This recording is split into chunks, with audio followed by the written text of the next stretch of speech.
محفوظ فرمائے، فراڈ سے محفوظ فرمائے، دھوکہ دینے سے محفوظ فرمائے۔ حضرت سمرہ بن جندب رضی اللہ تعالی عنہ بیان کرتے ہیں، نبی صلی اللہ علیہ وسلم کا معمول تھا، آپ فجر کی نماز پڑھاتے، فجر کی نماز پڑھانے کے بعد صحابہ کی طرف رخ کرتے اور پوچھتے کسی کو کوئی خواب آیا ہے تو وہ خواب بیان کرے۔ صحابہ اپنا خواب بیان کرتے، رسول اللہ صلی اللہ علیہ وسلم اس کی تعبیر فرماتے۔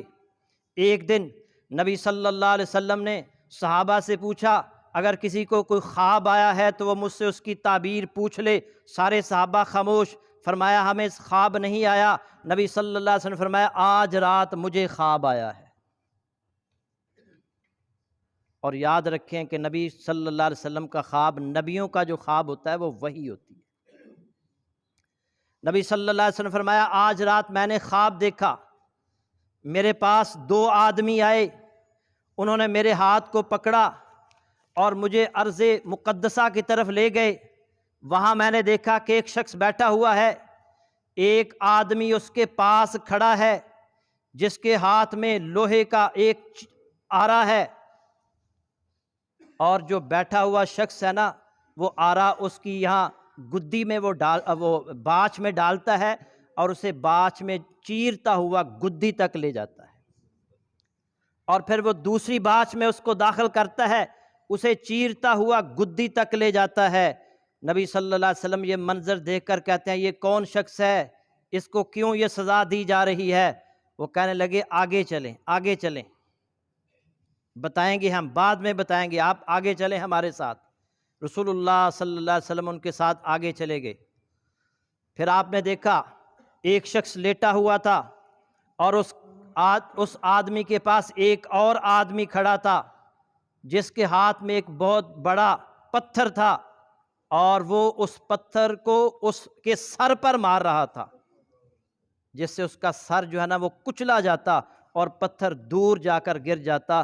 وہ جا کر اس کو اٹھاتا، پھر اٹھا کر جب اس کے پاس آتا تو پھر اس کا چہرہ، اس کا جو سر ہے پہلے کی طرح ہو جاتا، پھر وہ اس پر مارتا۔ نبی صلی اللہ علیہ وسلم نے پوچھا کہ اس کے ساتھ ایسا کیوں کیا جا رہا ہے؟ وہ کہتے ہیں آگے چلیں، آگے چلیں، بعد میں بتائیں گے آپ کو۔ پھر رسول اللہ صلی اللہ علیہ وسلم فرماتے ہیں ہم آگے چلے گئے، آگے میں نے دیکھا ایک تنور تھا،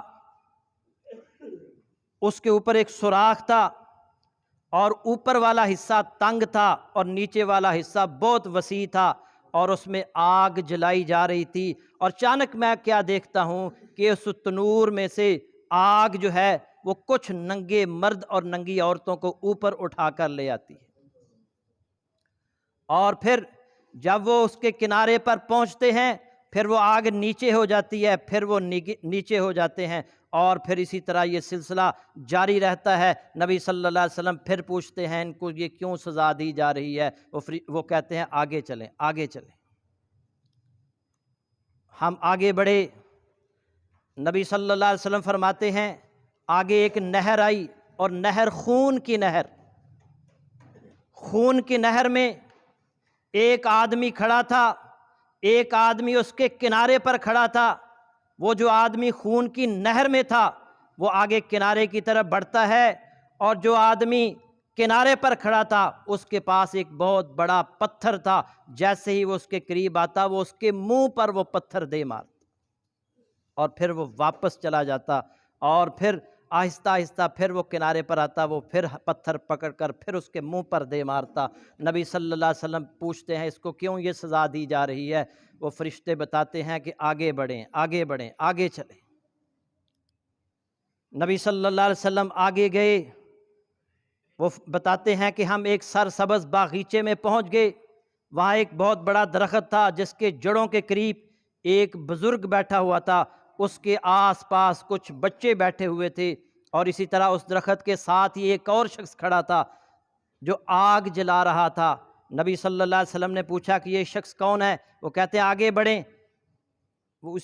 پھر وہ نبی صلی اللہ علیہ وسلم کو اس درخت پر چڑھا دیتے ہیں، درخت کے اوپر۔ آپ فرماتے ہیں جب ہم درخت پر چڑھے تو میں نے وہاں ایک بہت ہی خوبصورت مکان دیکھا، میں نے زندگی میں ایسا خوبصورت اور بہترین مکان نہیں دیکھا تھا۔ وہاں میں نے بچوں کو بھی دیکھا، بوڑھوں کو بھی دیکھا، جوانوں کو بھی دیکھا، مردوں کو بھی دیکھا، عورتوں کو بھی دیکھا۔ پھر مجھے وہ مزید اس کے اوپر لے گئے، اور وہاں میں نے ایک اور انتہائی خوبصورت، جو پہلے گھر سے بھی زیادہ خوبصورت تھا، وہاں میں نے بوڑھوں کو بھی دیکھا، جوانوں کو بھی دیکھا۔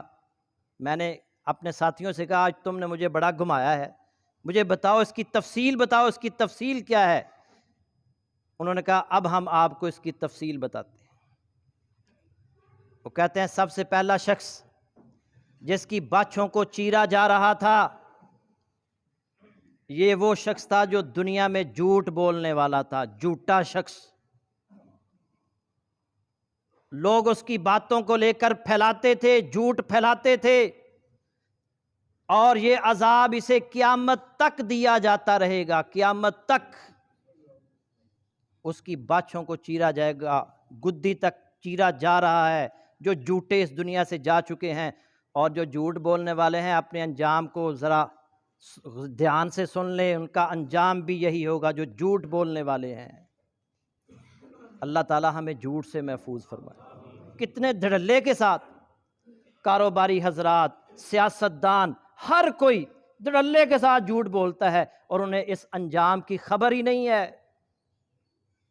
پھر نبی صلی اللہ علیہ وسلم نے فرمایا وہ شخص جس کا سر کچلا جا رہا تھا، یہ وہ شخص تھا جسے اللہ نے قرآن سکھلایا تھا، قرآن کا علم دیا تھا، قرآن کا عالم تھا، لیکن قرآن کا حافظ تھا، ساری رات سویا رہتا تھا، قرآن جو اس نے یاد کیا تھا وہ قرآن کی تلاوت نہیں کرتا تھا، نوافل میں قرآن نہیں پڑھتا تھا، اور جب دن آتا تو سارا دن قرآن پر عمل بھی نہیں کرتا تھا، اور یہ عذاب اسے قیامت تک ہوتا رہے گا۔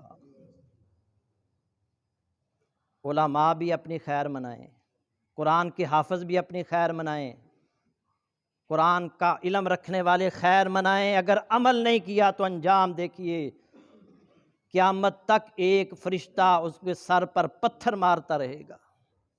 اللہ تعالیٰ اس انجام سے محفوظ فرمائے۔ اور پھر انہوں نے بتایا آپ نے ایک نہر دیکھی تھی، خون کی نہر، اس نہر میں ایک آدمی تھا جو کنارے کی طرف آتا تھا، اور ایک آدمی کنارے پر کھڑا تھا جس کے ہاتھ بہت بڑا پتھر تھا جو اس کے منہ پر دے مارتا تھا۔ وہ جو نہر میں آدمی تھا وہ سود خور تھا، سود خور۔ اور آگے ہم جب گئے تو ایک بوڑھا آدمی ایک درخت کے جڑوں کے پاس بیٹھا تھا، وہ بوڑھے آدمی ابراہیم علیہ السلام تھے، اور آس پاس جو بچے بیٹھے تھے وہ ان کی اولاد تھی۔ اور وہ جو درخت کے پاس ایک آدمی آگ جلا رہا تھا وہ جہنم کا داروغہ تھا جس کا نام مالک ہے۔ اور پھر آپ نے جو ایک گھر دیکھا تھا، انتہائی خوبصورت گھر، وہ عام مومنوں کا گھر تھا، اور پھر اس سے اوپر آپ نے اس سے بھی زیادہ خوبصورت جو گھر دیکھا تھا وہ شہداء کا گھر تھا۔ اور پھر فرمایا کہ ہم دو جو آدمی ہیں، ایک جبرائیل ہوں اور ایک میکائیل ہے۔ اور پھر آپ صلی اللہ علیہ وسلم سے انہوں نے کہا اپنا سر اٹھائیے، آپ نے اپنا سر اٹھایا تو ایک بہت ہی خوبصورت محل نظر آیا، تو وہ جبرائیل اور میکائیل فرماتے ہیں یہ محل اللہ نے آپ کے لیے بنایا ہے۔ نبی صلی اللہ علیہ وسلم فرماتے ہیں مجھے میرے محل میں لے چلو۔ وہ کہتے ہیں نہیں، ابھی آپ کا وقت نہیں آیا، ابھی آپ کی موت کا وقت نہیں ہے، آپ اپنی موت کے بعد اس محل کو دیکھیں گے، ابھی آپ واپس جائیں گے۔ بخاری میں یہ روایت موجود ہے، اندازہ کریں۔ قبر کے عذاب سے ہر کوئی بچنا چاہتا ہے، دعائیں کرتے ہیں اللہم انی اعوذ بک من عذاب القبر، اے اللہ قبر کے عذاب سے میں پناہ مانگتا ہوں۔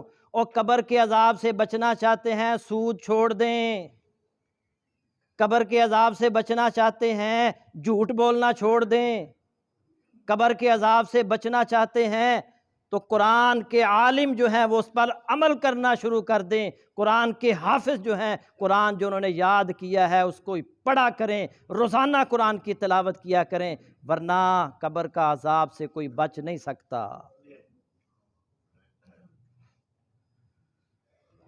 قبر کے عذاب سے بچنا ہے تو زنا چھوڑ دیں، قبر کے عذاب سے بچنا ہے تو بدکاری چھوڑ دیں، قبر کے عذاب سے بچنا ہے تو خیانت چھوڑ دیں، قبر کے عذاب سے بچنا ہے تو فراڈ چھوڑ دیں، جھوٹ چھوڑ دیں۔